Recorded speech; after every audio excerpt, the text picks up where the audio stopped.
میں آج اپنی قوم کی طرف سے اپنی عدلیہ کو مبارک دینا چاہتا ہوں، اور مبارک کیا دینا چاہتا ہوں کہ جو سفر آج سے 26 سال پہلے میں نے شروع کیا تھا انصاف کی تحریک. انصاف کی تحریک کا مطلب ہوتا ہے رول آف لا، قانون کی حکمرانی. انصاف کا مطلب ہوتا ہے سب قانون کے سامنے ایک برابر. میں آپ کو اس لیے بتا رہا ہوں، میں اپنی نوجوان نسل کو اس لیے بتا رہا ہوں کہ امیر اور غریب ملکوں کے اندر فرق ہی ایک ہے.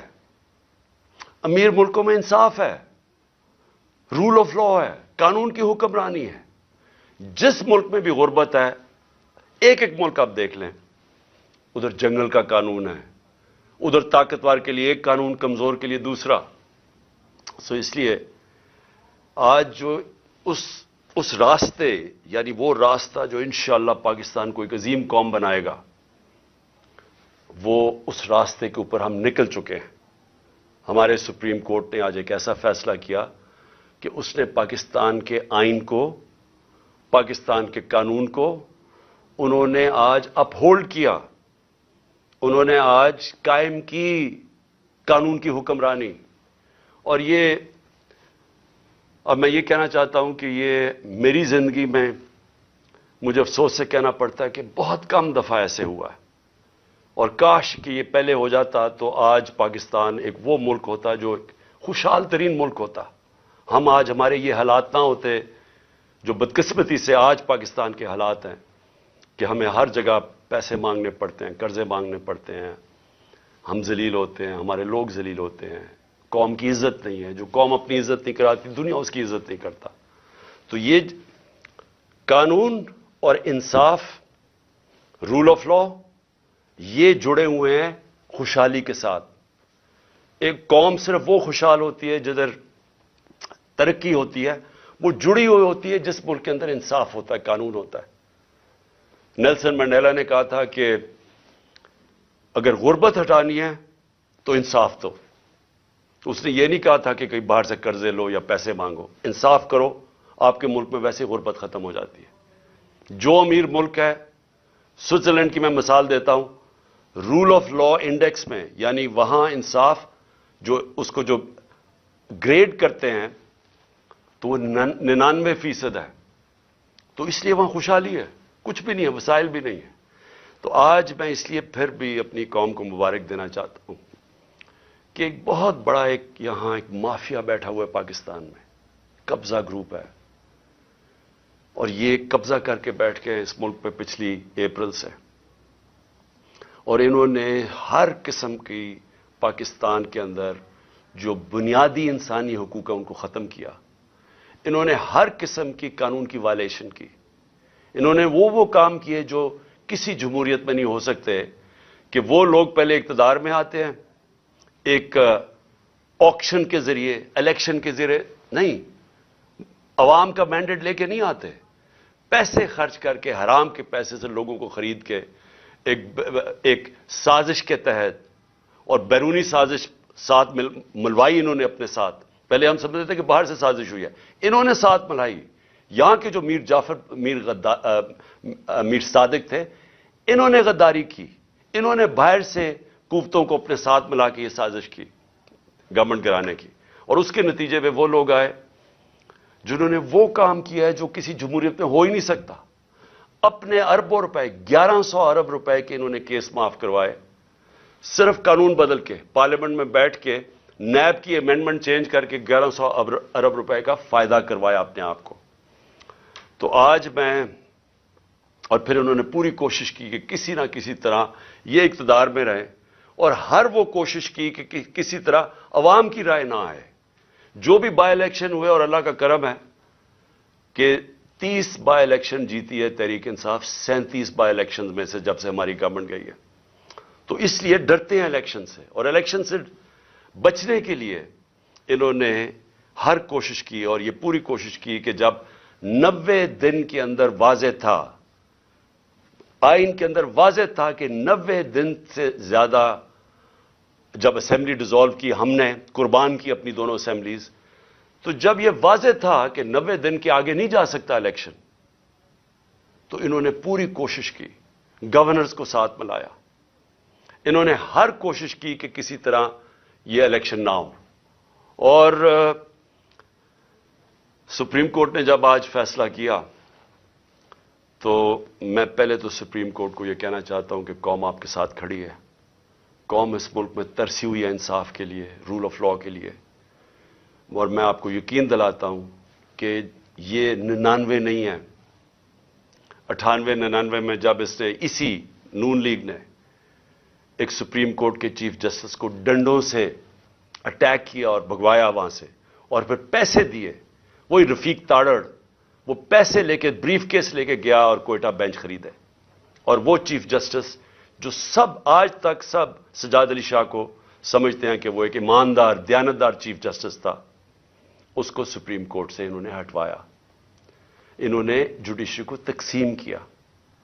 اور آج میں یہ دیکھ رہا ہوں لا منسٹر نے جو اسٹیٹمنٹ دی ہے شرمناک ہے، پھر سے جوڈیشری کو تقسیم کرنے کی کوشش کی، جبکہ 5 ممبر بینچ نے سب نے ایک ہی چیز کہی کہ 90 دن سے آگے نہیں جا سکتا، 90 دن کے اندر الیکشن ہوں گے، 5 نے یہ کہا، اور انہوں نے 2 نے نہیں اتفاق کیا، لیکن اس چیز کے اوپر تو 5 متفق تھے کہ 90 دن کے اندر الیکشن کروانے۔ اور میں یہ جو لا منسٹر کی جو کوشش ہے اور نون لیگ کی ہمیشہ یہ کوشش رہی ہے کہ یہ انصاف سے بھاگتے ہیں، یہ آزاد عدلیہ کو کبھی نہیں چاہیں گے، کیونکہ یہ سارے اداروں کو کنٹرول کر کے ہی غیر قانونی چیز کر سکتے ہیں۔ جب تک ججز ان کے کنٹرول میں نہ ہوں، اور یہ جب ایک جج کو ٹیلی فون کر کے کہہ رہے ہیں کہ بے نظیر کو 3 سال نہیں 5 سال سزا ملنی چاہیے، یہ اس طرح کے ججز چاہتے ہیں۔ ان کو کبھی بھی آزاد اور کریڈیبل دیانتدار عدلیہ ان کو کبھی بھی پسند نہیں تھی۔ اور یہ آج حیرت یہ ہے کہ سپریم کورٹ کا فیصلہ آ گیا، لیکن ایک فضا ملک میں بنی ہوئی ہے کہ پھر بھی شاید 90 دن میں الیکشن نہ ہو۔ یہ اس سے کیا چیز ہمیں سمجھ آتی ہے کہ اتنا نقصان پہنچایا ہے اس مافیا نے، یہ شریف مافیا اور زرداری مافیا نے اتنا نقصان پہنچایا پاکستان کے اداروں کو کہ لوگوں کو اعتماد ہی اٹھ گیا ہے۔ اب سپریم کورٹ جب فیصلہ کر دے تو اس پہ گنجائش کیا رہ گئی؟ لیکن آپ تجزیہ نگار دیکھیں، سارے کہہ رہے جو ہوں گے بھی 90 دن میں الیکشن یا نہیں ہوں گے۔ یہ سوال ہی کرنے کا مطلب یہ کہ اتنا نقصان پہنچایا پاکستان کی جمہوریت کو، پاکستان کے اداروں کو، کہ لوگوں کو اب اس چیز پہ اعتماد ہی نہیں ہے کہ یہ ہوگا یا نہیں ہوگا۔ میں آج اپنی پارٹی کی طرف سے، پاکستان کی عوام کی طرف سے پھر سے اپنے سپریم کورٹ کو یہ پورا یقین دلاتا ہوں کہ ہم سب آپ کے ساتھ کھڑے ہیں، ہم انشور کریں گے، ہم پورا زور لگائیں گے کہ کوئی چیز اب غیر آئینی نہ ہو، کسی طرح یہ مافیا اپنے آپ کو بچانے کے لیے، پھر نہ الیکشن سے نکلنے کے لیے کوئی ایسے حربے نہ استعمال کریں جو انہوں نے 99 میں کیے تھے۔ آج کل سوشل میڈیا کا زمانہ ہے، دنیا بدل چکی ہے، آج جو پاکستان کا نوجوان ہے اس میں وہ شعور ہے جو کبھی پہلے نہیں تھا۔ جب 98 99 میں جب بھی انہوں نے سپریم کورٹ پہ حملہ کیا تھا تو اس طرح کا شعور نہیں تھا، لوگوں کے پاس ایسی یہ جو انفارمیشن کی ریولوشن آئی ہے، یہ جو موبائل فون کے ذریعے آئی ہے، یہ ایسا شعور کسی میں بھی نہیں تھا۔ تو وہ تھوڑی دیر کے بعد ایک دم چپ کر کے ایشو سیٹل ہو گیا، مائٹ از رائٹ ہو گئی، جو جس کی لاٹھی اس کی بھینس بن گئی، جنگل کا قانون آ گیا کہ جب آپ نے چیف جسٹس کو بھگا دیا تو سارے چپ کر کے بیٹھ گئے۔ آج پاکستان بدل چکا ہے، اس ملک میں ساری قوم سارے ایشو سمجھ چکی ہے۔ یہ جو آج آپ قوم دیکھ رہے ہیں جو 30 بائی الیکشن جتوائے اور جو ہر اوپینین پول کہتا ہے کہ قوم کیوں تحریک انصاف کے ساتھ کھڑی ہے، موبائل فونز کی وجہ سے۔ یہ جو آج سوشل میڈیا ہے، سوشل میڈیا نے وہ لوگوں میں ایسا شعور ہے کہ 1 گھنٹہ لگتا ہے آپ کوئی جھوٹ بولیں 1 گھنٹے کے اندر سارا اگلا پچھلا بتا دیتے ہیں آپ کو کہ آپ نے پہلے کیا کہا تھا. اور اسی وجہ سے یہ پارٹیز نیچے گئی ہیں, جو مافیاز ہیں اس لیے ایکسپوز ہوئے ہیں لوگوں کے سامنے, کیونکہ ان کی ساری پرانی سٹیٹمنٹس تیار ہیں, لوگوں کے پاس ہے موبائل فون پہ, نہیں ہے تو سوشل میڈیا نکال لیتا ہے. اور جتنی تیز چیزیں وائرل ہوتی ہیں, اخبار تو کل نکلے گا, آج ہی ساری شام کو سب کو پتا چل جاتا ہے ایشوز کا. تو میں آج کے فیصلے کے بعد جو ہم نے جیل بھرو تحریک تھی اس کو ہم نے اب ختم کیا, اور انشاءاللہ ہفتے کو سیٹرڈے کو ہفتے کو مغرب کے بعد ہم پورا لانچ کر رہے ہیں اپنی الیکشن کیمپین. ہر ڈسٹرکٹ کے اندر میں اپنی کارکنوں کو, تحریک انصاف کے عہدیداروں کو آج بتا رہا ہوں کہ ہر ڈسٹرکٹ میں آپ نے نکلنا ہے, کارنرز میٹنگ کرنی ہے, ایک جلسہ کرنا ہے, اور ادھر میں آپ سب کو اپنی یہاں سے خطاب کروں گا. اور اس کا مقصد یہ ہوگا کہ قوم کو میں یہ بتاؤں گا کہ جس دلدل میں ہم آج پھنس گئے ہیں اس سے نکلنا کیسے آپ, تو وہ کون سے ہم نے چیزیں کرنی ہیں پاکستان کو نکالنے کے لیے. کیونکہ یہ جو بیٹھے ہیں تو اب تو سیدھا مزید اندھیرے اور دلدل میں جا رہا ہے ملک, ان کے پاس تو اب کوئی راستہ نہیں ہے. انہوں نے جو معیشت کو جدھر پہنچا دیا ہے, اب تو ان کے پاس کوئی اس کا راستہ ہی نہیں ہے. ان کا تو صرف ایک ہی راستہ ہے کہ کہیں سے قرضے لے لو, لیکن کیسے قرضے واپس کرنے ہیں ان کے پاس تو کوئی روڈ میپ نہیں ہے. اور نہ باہر کی کوئی بھی سرمایہ کار یا فورن انویسٹرز, نہ ان کا کوئی اعتماد رہ گیا ان پہ, نہ اندر سے کسی کا رہ گیا. اور وہ جو موڈیز کی لیٹسٹ ریٹنگ آئی ہے, جو کریڈٹ ایجنسی ہے جو فیصلہ کرتی ہے کہ ملک کی کتنی سکت ہے, کتنی طاقت ہے قرضے واپس کرنے کی, تو اس میں تو سب سے نیچے پاکستان اب پہنچ گیا. پاکستان کی تاریخ میں کبھی اتنا نہیں نیچے گرا. تو باہر سے نہ کسی نے کوئی پیسہ لگانا ہے پاکستان میں, نہ اندر سے, تو ان کے پاس تو اب ایک بند گلی میں پہنچ گئے ہیں, پاکستان کو پہنچا دیا ہے. تو انشاءاللہ ہفتے کی رات کو میں آپ کے سامنے ایک روڈ میپ رکھوں گا, کیونکہ الیکشن اب ہم اپنی کیمپین اناؤنس کرتے ہوئے آپ سب کو بتائیں گے کہ ہم نے اب کرنا کیا, آگے ہم نے کیسے کون سے وہ قدم اٹھانے ہیں جو انشاءاللہ پاکستان کو اس مشکل مرحلے سے نکالے گا. میں جو دوسری بات کرنا چاہتا ہوں آج وہ یہ کہ پچھلے 10 مہینے میں جس طرح کے پاکستان میں ہمارے لوگوں کی بنیادی حقوق جس طرح ان کو پامال کیا گیا, رد کیا گیا, جو ہمارے خلاف پرسیکیوشن کی گئی, انتقامی کارروائی کبھی پاکستان کی تاریخ میں ایسے نہیں ہوئی. یعنی جو انہوں نے ہمیں کرش کرنے کی کوشش کی, اور جیسے جیسے تحریک انصاف کی مقبولیت بڑھتی گئی اتنے ہی انہوں نے وہ زیادہ وہ قدم اٹھائے ہمارے خلاف ہر قسم کی, یعنی کیسز بنانا, تشدد کرنا, جو کبھی پاکستان میں کسی اپوزیشن کے اوپر اس طرح نہیں, کسی جمہوریت میں نہیں ہوا. ہمارے لوگوں کے اوپر میں کبھی بھی بھول نہیں سکتا کہ جو تشدد کیا گیا اعظم سواتی پہ, شہباز گل پہ, جو صحافیوں سے کیا گیا, یعنی کبھی اس طرح کے جو ارشد شریف, یعنی دردناک کہانی ارشد شریف کی کہ کیسے اس کے اوپر اس کو دھمکیاں دی گئی, موت کا خطرہ تھا, ملک سے باہر گیا, پھر کیسے شہید کیا گیا اس کو, اور باقی صحافیوں سے جو کیا گیا, جمیل فاروقی ننگا کر کے اس کو تشدد, ایاز امیر جیسے ایک دانشور جن کی رسپیکٹ ہے, عزت ہے معاشرے میں, ان کو جو ذلیل کرنے کی کوشش کی گئی, سمیع ابراہیم اس کو جو کیا, غلام حسین کو اٹھا کے جیل میں ڈال دیا, اور پھر جو سوشل میڈیا کے لوگوں سے جو کیا گیا, لوگوں کو اٹھایا گیا. میں پہلے بھی بتا چکا ہوں, ماں باپ نے مجھے بتایا کہ ان کے ینگ بچوں کو اٹھایا گیا, 2 دن رکھا گیا, مارا پیٹا ان کو, اور پھر ان کو گھر واپس بھیجا, دھمکیاں دی گئی, کئی اسے سٹیٹمنٹس میرے خلاف دلوائی واپس بھیجتے ہوئے. یہ کبھی ایسے پاکستان میں نہیں ہوا.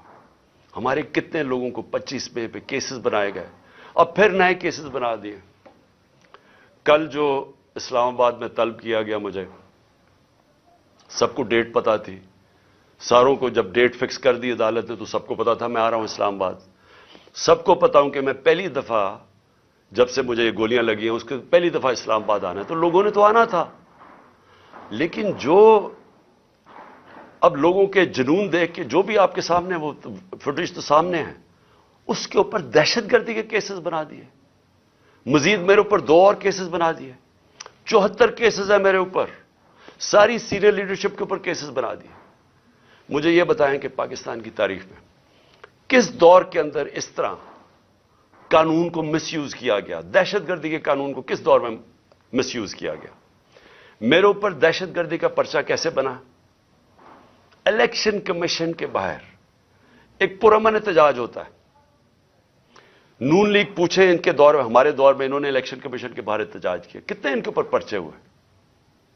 مریم نواز نے جب وہ نیب گئی، اس نے پتھراؤ کیا نیب کا، پلان کر کے ان کے لوگوں نے جا کے پتھراؤ کیا، کتنے دہشت گردی کے کیسز بنے؟ میرے اوپر 74 کیسز میں سے جو کیس بنا دہشت گردی کا، الیکشن کمیشن کے باہر احتجاج ہوتا ہے، میں گھر پہ ہوتا ہوں، میرے اوپر دہشت گردی کا کیس۔ پھر یہ جو الیکشن کمیشن جو سب پتہ ہے، اب جو الیکشن کمیشن کا رول رہا ہے اس کے اندر، جب سے ہم نے اپنی اسمبلیز ڈیزالو کی، جو انہوں نے کیئر ٹیکر بنایا، جس طرح کی یعنی وہ لوگوں کو بٹھایا جو ہمارے دشمن ہیں، کسی طرح بھی وہ نیوٹرل کیئر ٹیکر میں فٹ نہیں کرتے، الیکشن کمیشن نے ہمارے مخالفین کو یہاں کے بٹھا دیا۔ جتنے کیسز الیکشن کمیشن کرتا ہے ہمارے خلاف، سب کو پتا ہے کہ اس سے زیادہ جانبدار الیکشن کمیشن آیا نہیں ہے۔ وہ الیکشن کمیشن پہلے میرے اوپر کیس لگا تھا توشہ خانہ کا۔ توشہ خانہ کا کیس ہے کیا، میں ذرا آج سب قوم کے سامنے کلیئر کر دوں۔ 70 سال سے پاکستان کا قانون کیا ہے؟ جب بھی آپ کو کوئی باہر سے گفٹس ملتی ہیں، جو 70 سال سے ہیڈ آف سٹیٹس کو گفٹ ملتی ہیں، بیوروکریٹس کو ملتی ہیں، جنرلز کو، آرمی چیف کو ملتی ہیں، قانون یہ ہے کہ وہ جاتا ہے توشہ خانہ میں، اور پرانے زمانے میں 20% یا 15% آپ دیتے تھے اور آپ وہ گفٹ رکھ سکتے تھے، یہ قانون تھا۔ ہمارے زمانے میں وہ 50% ہم نے کر دیا، 50% آپ توشہ خانہ میں دیتے تھے، آپ وہ رکھ سکتے تھے، اس کے بعد وہ آپ کی پراپرٹی بن جاتی تھی۔ آج تک کبھی کسی سے پوچھا کہ اس نے اس کے بعد کیا کیا؟ میری مرضی، میری پراپرٹی ہے، میں جو مرضی کروں۔ اس کے اوپر کیس کر دیا ہے۔ میں چیلنج کرتا ہوں کہ جس دن یہ عدالت میں جائے گا یہ کیس فارغ ہو جائے گا۔ لیکن جنہوں نے توشہ خانہ سے چوری کیا، آصف زرداری نے اور نواز شریف نے، گاڑی آپ توشہ خانہ سے نہیں نکال سکتے۔ 4 گاڑیاں نواز شریف نے رکھی استعمال کر کے، 8 سال کے بعد کہتا جی توشہ خانہ میں پیسے دے کے لیتا ہوں۔ زرداری نے 4 گاڑیاں توشہ خانہ سے نکالی۔ یہ تو قانون، یہ تو چوری ہے۔ ان کے اوپر کیس نہیں ہے، ان کے کیس بھی پڑا ہوا تھا نیب میں، وہ نیب نے خارج کر دیا وہ کیس۔ اور دوسرا کیس ہے فورن فنڈنگ کا۔ پہلے تو پتا چلا کہ وہ فورن فنڈنگ ہی نہیں تھی، اس کے بعد الیکشن کمیشن نے چینج کیا پروہیبٹیو فنڈنگ، اس کے اندر تو کچھ تھا ہی نہیں کیس میں۔ اس کیس کو جو عدالت نے رد کیا ہوا ہے، بیل دے دی ہے سب کو، مجھے اس کے اوپر وارنٹ نکال دیے، جس وقت وہ عدالت میں جائے گا وہ خارج ہو جائے گا۔ لیکن دوسری طرف ذرا دیکھیں کہ ان کے کیسز جو معاف ہوئے ہیں، شہباز شریف کی 24 ارب ڈالر کے نیب اور 24 ارب روپے کے نیب اور ایف آئی اے کے اندر کیس تھے جو انہوں نے آتے ساتھ ہی معاف کروا لیے، 24 ارب کے۔ نواز شریف کے ایون فیلڈز کے اندر، مریم نواز کے ایون فیلڈ ریفرنس میں جو یہ مے فیئر کے فلیٹ ہیں، کیونکہ میں یاد کرا دوں لوگوں کو، یہ ہم نے نہیں اس کے اوپر کیس کیا تھا جو سارا وقت میرے اوپر یہ سب بولتے ہیں۔ یہ کیس ان کا انکشاف ہوا تھا پینما میں۔ پینما کے اندر دنیا میں بڑے بڑے لوگوں کا، پرائم منسٹرز کا، وزیروں کے انکشاف ہو گئے تھے جن کی پراپرٹیز چھپائی ہوئی تھی ان میں، اس میں مریم نواز پکڑی گئی۔ 4 مے فیئر کے 5 ارب روپے کے جو فلیٹس تھے وہ نکلا اس کی ملکیت۔ کیس تو ادھر شروع ہوا تھا، اور ان کے بیٹے، ان کے بھائی نے ٹی وی پہ جا کے کہا ہاں جی یہ مریم نواز کی ملکیت ہے اور وہ اس کی اونر ہے۔ وہ ہے 5 ارب کا۔ پھر چودھری شوگر مل میں 250 کروڑ کا کیس ہے۔ پھر نواز شریف کا چودھری شوگر مل میں، اس کے اوپر بھی 250 کروڑ روپے کا کیس ہے۔ اور پھر توشہ خانہ میں 25 کروڑ کا کیس ہے. یہ سب معاف ہو چکے ہیں. آصف زرداری کی پاک لین ریفرنس میں 3 ارب 70 کروڑ روپے کا اس کا پاک لین ریفرنس ہے, اور اس کا جو فیک بینک اکاؤنٹ کیسز ہیں وہ ہیں 33 ارب کے. یہ ہیں ان کے اس کے زرداری کے 37 ارب روپے کے کیسز ہیں, اور اس کے اوپر کوئی بات نہیں ہو رہی. 1100 ارب روپے کے ان کے سارے کیس معاف ہو گئے ہیں جب سے یہ آئے ہیں. اور یہ کبھی وہ توشہ خانہ پکڑتے ہیں, کبھی وہ فورن فنڈنگ پکڑتے ہیں. میں یہ بھی آج کہتا ہوں کہ جس دن ہم ساری پارٹیز کی ان کے اکاؤنٹ سامنے آئے, جی پوچھے تو صحیح یہ کدھر سے پیسے اکٹھے کرتے ہیں. ہم تو 8 سال سے اسکروٹی ہو رہی ہے ہماری. ہمارے پاس 40,000 ڈونر بیئرس ہے جو لوگوں کو کال کر کے کہتے ہیں انہوں نے کہا ہم نے پی ٹی آئی کو پیسے دیے ہیں. ذرا مجھے بتائیں ان کے پاس پیسہ کدھر سے آتا ہے.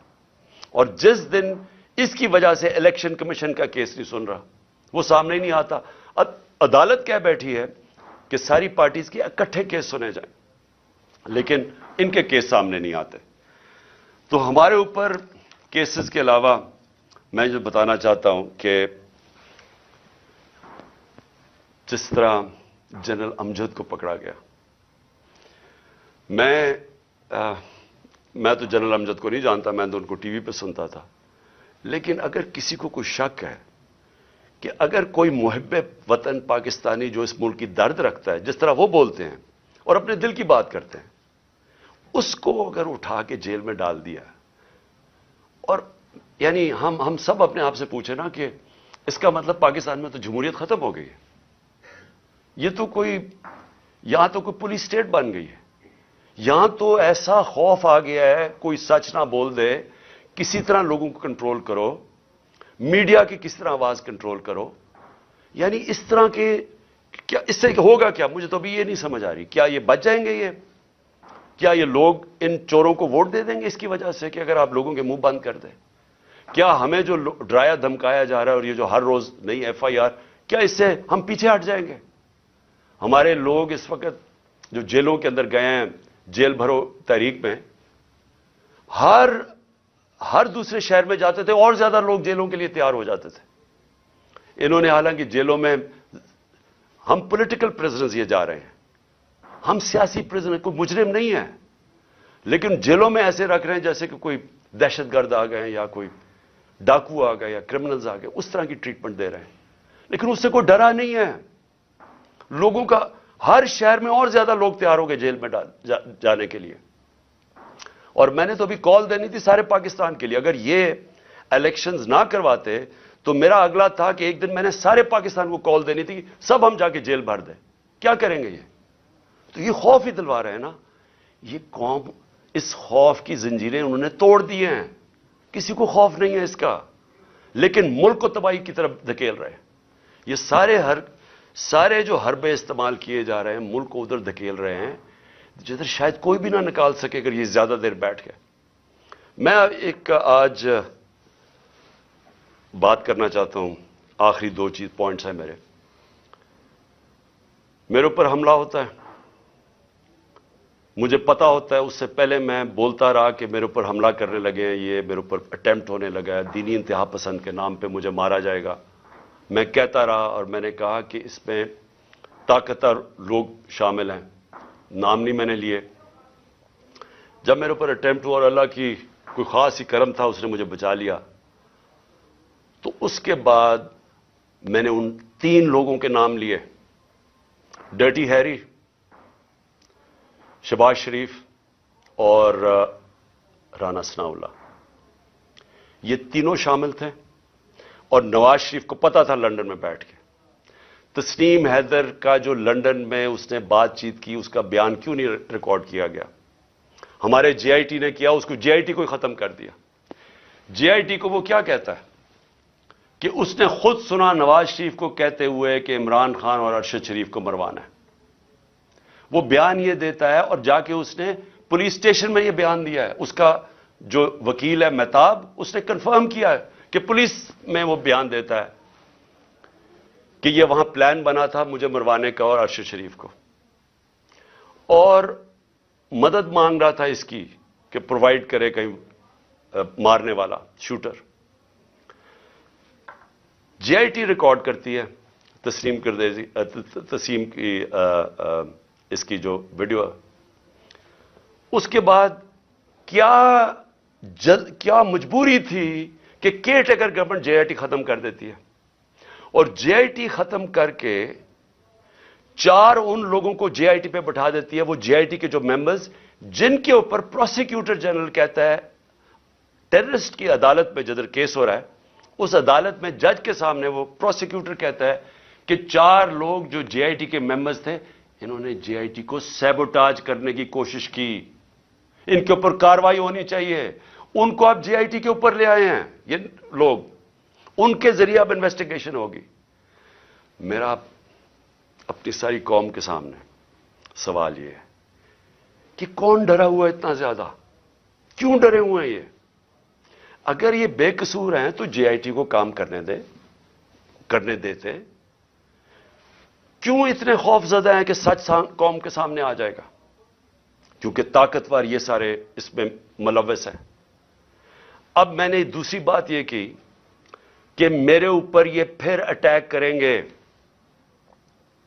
یہ زیادہ خوف زدہ ہیں. اب خوف زدہ یہ ہیں کہ یہ اگر اقتدار میں آ گیا تو شاید ان کی شامت آ جائے گی. اس ڈر سے اب انہوں نے پھر سے مجھے قتل کرنے کی کوشش کر رہی ہیں. میں ساری قوم کے سامنے کہہ رہا ہوں, یہ 3 اور بھی ان دونوں کے لوگوں کے ابھی میں نام نہیں لے رہا, لیکن میں نے اپنی ٹیپ کے اندر ان دونوں کے نام رکھے ہوئے جو میں نے ایک ٹیپ پہلے کی ریکارڈ کروائی ہوئے, کون وہ لوگ تھے جو شروع سے مجھے چاہتے تھے قتل کرنا. ان 3 کے علاوہ 2 اور کے نام ہیں اس میں, وہ سب سامنے آ جائے گا. لیکن میں قوم کے سامنے اب سوال یہ پوچھتا ہوں کہ جب میں کہہ رہا ہوں مجھے خطرہ تھا, پہلے میں کہہ رہا تھا مجھے خطرہ ہے, وہ اٹیمپٹ ہوا, اللہ نے بچایا. اب میں پھر کہہ رہا ہوں میرے پہ خطرہ ہے. میں اب یہ سوال پوچھتا ہوں کہ مجھے یہ عدالتوں میں جو دھکیلتے ہیں, کیا ان کو پتہ نہیں کہ میری جان خطرے میں ہے؟ میں نے جب لاہور ہائی کورٹ سے میرے جو وکیل تھے خواجہ طارق رحیم, انہوں نے وہ جج کو بتایا کہ دیکھیں اس کی جان خطرے میں ہے, آپ کو جب تک سیکیورٹی نہیں پرووائڈ کریں گے اس کو یہاں عدالت میں نہ لے کے آئیں. جج صاحب نے کہا, پولیس کو آرڈر کیا کہ اس کو سیکیورٹی پرووائڈ کی جائے, لیکن عدالت میں آنا پڑے گا. جب میں ہائی کورٹ پہنچا تو وہاں پولیس سیکیورٹی کیا پرووائڈ کرتی, پولیس ہی بھاگ گئی. میں گاڑی میں بیٹھا رہا بڑی دیر کیونکہ وہاں کوئی سیکیورٹی نہیں تھی. آخر میں کیونکہ میں اپنی عدلیہ کی عزت کرتا ہوں اور کروانا چاہتا ہوں قوم کو, اس کی وجہ سے میں پھر چل کے گیا وہاں. اس کے بعد اب پھر 3 مجھے پیشیاں بھرنی پڑی اسلام آباد میں, اور پیشیاں یہ ہیں کہ جناب دہشت گردی کا میرے پر کیس جو ہے کہ میں وہاں تھا بھی نہیں, وہ ادھر الیکشن کمیشن کے بعد جدھر مظاہرہ ہوتا ہے میرے پر کیس ہے. اس طرح کے کیسز ہیں. یہ کیسز نہیں ہے کہ اربوں روپے کی ملک کا پیسہ چوری کر کے ملک سے باہر لے گیا جو ان چوروں نے کیا ہوا ہے. اس کے اوپر 3 مختلف جگہ پہ مجھے پیشی کرنی پڑی. کوئی پولیس سیکیورٹی نہیں تھی, کوئی بھی کسی ٹائم پہ واردات کر سکتا تھا. اور مجھے بچانا کس نے تھا؟ میں اپنی عدلیہ سے آج کہنا چاہتا ہوں کہ کس نے مجھے ڈیفینڈ کرنا ہے؟ جنہوں نے مجھے ڈیفینڈ کرنا ہے ان سے ہی مجھے خطرہ ہے. کیا انٹیریئر منسٹر مجھے ڈیفینڈ کرے گا؟ یہ شہباز شریف کرے گا؟ ان کے نیچے ساری فیڈرل گورنمنٹ کی ایجنسیز ہیں, ان کے نیچے پولیس ہے, تو خطرہ تو ان سے ہے. کیا ڈرٹی ہیری مجھے ڈیفینڈ کرے گا جو خود ہی سب سے بڑا خطرہ مجھے اس سے ہے؟ کون ڈیفینڈ کرے گا؟ تو مجھے ان پبلک جگہوں پہ لے کے جا رہے ہیں, جبکہ میں یہ بتا دوں جو نوید جو شوٹر ہے جس نے مجھے گولیاں ماری تھی, یہ 3 میری ٹانگ پہ اور اوروں کو لگی تھی, اس کی ٹرائل اس کو عدالت نہیں جانا پڑا کیونکہ وہ کہتے ہیں اس کی جان کو خطرہ ہے. اس کی جیل میں ہو رہی ہے ٹرائل, اس کی ویڈیو کانفرنس پہ ہو رہی ہے. تو میری کیوں نہیں ہو سکتی؟ میں نے جرم کتنا, جو قتل کرنے والا ہے وہ تو وہاں بیٹھ کے اس کا ٹرائل ہو رہی. مجھے ہر جگہ عدالتوں پہ لے کے جا رہے ہیں. میں چیف جسٹس صاحب کو لیٹر لکھوں گا کہ ہمارے دور میں جب میں پرائم منسٹر تھا تو ایک جج صاحب نے نواز شریف کو کوئی بیمار ہوا, اور آپ پتہ ہے سارا وہ فیک بیماریاں تھیں, ہر چیز ہی اس کی 2 نمبر ہوتی ہے. جب وہ بیمار ہوا تو ہمیں فیڈرل گورنمنٹ کو حکم آیا کہ آپ ذمہ دار ہوں گے اگر اس کو کچھ ہوا. تو مجھے کچھ ہوا تو کون ذمہ دار ہوگا؟ کیونکہ جنہوں نے ذمہ دار ہونا وہ تو خود ہی مارنے کے چکر میں ہے مجھے. تو اس لیے میں اپنے چیف جسٹس صاحب لاہور ہائی کورٹ اردو بھی لکھوں گا کہ مجھے ہر دوسرے دن یہ ثناء اللہ جیسے بدماش جنہوں نے زندگی میں کوئی صحیح کام کیا نہیں ہے وہ ہر دوسرے دن کوئی نہ کوئی کیسز کرتے جاتے ہیں، تو میں چکر لگاتا جاؤں گا اور کون پروٹیکشن دے گا؟ میں آخر میں آخری بات کرتا ہوں کہ سوال یہ ہے اب کہ یہ کیوں بھاگ رہے ہیں الیکشن سے؟ یہ جو پی ڈی ایم کی پارٹیز ہیں الیکشن کا نام سن کے ان کی کامپیں کیوں ٹانگنی شروع ہو جاتی ہیں؟ وجہ یہ ہے کہ پبلک ان کے خلاف ہو چکی ہے. وجہ یہ ہے کہ پہلے تو 30 سال سے ان کی چوریوں کا ساری قوم کو پتا تھا، اس کی وجہ سے تو مجھے ووٹ پڑی تھی. اس کے بعد جو انہوں نے ملک کے ساتھ کیا ہے، یہ اس ملک کی تاریخ میں عوام کے اوپر اتنا ظلم نہیں ہوا جو انہوں نے کیا ہے. جب سے یہ آئے ہیں، اب یہ میں اپنا نہیں کہہ رہا، میں ڈاکٹر حفیظ پاشا کا کہہ رہا ہوں، وہ ایسٹیمیٹ کرتے ہیں کہ 1.5 کروڑ لوگ مزید غربت کی لکیر سے نیچے چلے گئے ہیں. وہ ایسٹیمیٹ کرتے ہیں کہ 80 لاکھ لوگ بے روزگار ہو چکے ہیں جب سے یہ آئے ہیں. وہ یہ کہہ رہے ہیں کہ پاکستان کی تاریخ کی سب سے زیادہ مہنگائی ہوئی ہے. ہم جب تھے تو 16% پاکستان کی مہنگائی تھی، آج 41% پہ پہنچ گئی ہے، اور ابھی مزید اور مہنگائی آنی ہے، کیونکہ جیسے جیسے روپیہ گر رہا ہے، پھر آج روپیہ گرا ہے تو ہر چیز تو مہنگا ہونا ہے. تو ایک طرف مہنگائی، ایک طرف بے روزگاری بڑھ رہی ہے، ایک طرف معیشت سکڑتی جا رہی ہے، ایک طرف ہم قرضے واپس کرنے کی ہماری وہ قوت ہی گرتی جا رہی ہے، کیونکہ جب معیشت سکڑتی ہے، جب گروتھ ریٹ نیچے آتی ہے، جب آپ کی انڈسٹری بند ہونی شروع ہو جاتی ہے، جب کسان کی پیداوار کم شروع ہو جاتی ہے، تو کدھر سے پیسہ آنا ہے کہ ہم اپنے قرضے واپس کریں؟ تو قرضے چڑھتے جا رہے ہیں اور ان کے پاس کوئی راستہ ہی نہیں ہے. تو قوم تو ان کے خلاف اس لیے ہو گئی ہے. اس وقت ہم نے جب اندازہ لگایا کہ ابھی اس سے پہلے ابھی تو ایک اور مہنگائی کی لہر آ رہی ہے، شہباز شریف نے کہا کہ ابھی قوم اور مہنگائی کے لیے تیار ہو جائے. تو اگر پچھلی اپریل کے اندر 30,000 روپے جس کی تنخواہ تھی، اس کے پاس صرف 20,000 کی خریدار کی قوت رہ گئی ہے. وہ صرف 20,000 کی چیزیں خرید سکتا ہے جس کے پاس 30,000 کی تنخواہ تھی. اور پہلی مہنگائی تھی، یعنی ایک عالمی مہنگائی کا سائیکل چلا ہوا تھا کرونا کی وجہ سے. تو وہ تو ہم پوری کوشش کر رہے تھے کہ قیمتیں نہ بڑھیں. ہمارے اوپر ایک الزام لگایا کہ جی انہوں نے پٹرول اور ڈیزل کی قیمت کم کر دی. ہم نے کم کی، کہیں اور سے پیسے لگا کے کم کی تاکہ عوام پہ بوجھ نہ پڑے. اور انہوں نے آج جو مہنگائی کی ہے، آج جو پھر سے میں کہتا ہوں جس کے پاس 30,000 روپیہ تھا وہ صرف اب 20,000 کی چیزیں خرید سکتا ہے. گھر میں جو ہماری خواتین بیٹھی ہوئی ہیں ان سے ذرا پوچھیں کہ گھروں میں کیا حالات ہیں. اس لیے میں آج یہ کہنا چاہتا ہوں کہ پاکستان آج ادھر کھڑا ہوا ہے جدھر یہ جو مرضی کر لیں، لوگ فیصلہ کر بیٹھے ہیں ان کے خلاف.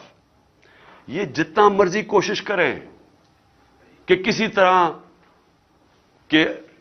کسی طرح عوام بھول جائے گی، تھوڑی اگر الیکشن ڈیلے کر دیں گے تو عوام بھول جائے گی. عوام نے بھولنا نہیں ہے. جتنی دیر ہو رہی ہے اتنے اور زیادہ آپ کے خلاف لوگ ہیں. راجن پور میں جو الیکشن ہوا، راجن پور کے الیکشن کے اندر ایک قوم کو پتا چلا کہ جو مرضی انہوں نے چیزیں کی، ہر قسم کا حربہ استعمال کیا. انہوں نے جو بھی یہ کر سکتے تھے، انہوں نے ایڈمنسٹریشن کو استعمال کیا، اسٹیٹ مشینری کو استعمال کیا. انہوں نے ہر چیز استعمال کی کسی نہ کسی طرح وہ الیکشن جیتنے کے لیے. الیکشن کمیشن نے ان کی مدد کی. اس کو 50,000 ان کے نون کو ووٹ پڑ کیسے گئی؟ لوگ تو تھے ہی نہیں، لوگ تو سارے نکلے تحریک انصاف کے لیے. اور وہ دیہاتی حلقہ تھا، اس سے خوف زدہ ہو کہ اب یہ مزید پھر کوشش کریں گے الیکشن سے بھاگنے کا. لیکن میں پاکستانی قوم کی طرف سے میسج دینا چاہتا ہوں کہ ہم آپ کو الیکشن سے بھاگنے نہیں دیں گے. یہ اب الیکشن ہوں گے اور انشاءاللہ اس ملک کے اندر حقیقی جمہوریت بھی آئے گی اور اس ملک کے اندر قانون کی بالادستی بھی قائم ہوگی. اور انشاءاللہ قوم مل کے یہ مشکل وقت سے لڑے گی اور انشاءاللہ پھر خوشحالی بھی آئے گی.